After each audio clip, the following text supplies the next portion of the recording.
मुंबईमधून monsoon दाखल होऊन आठवडा उलटून गेलेला आहे, तरी देखील मुंबई आणि परिसरामध्ये जोरदार पावसाची प्रतीक्षा आहे। मुंबईला पाणी पुरवठा करणाऱ्या धरणांमध्ये 5.38% इतकाच साठा आहे।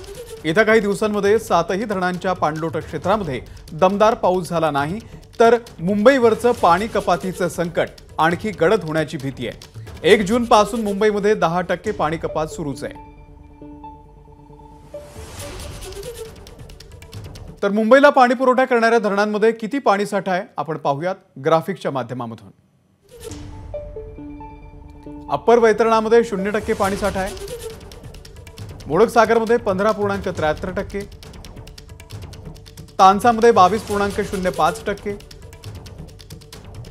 मध्य वैतरणामध्ये 9.64%, भातसामध्ये 0%, विहार धरणामध्ये 17.92%, तुळशी धरणामध्ये 24.46%,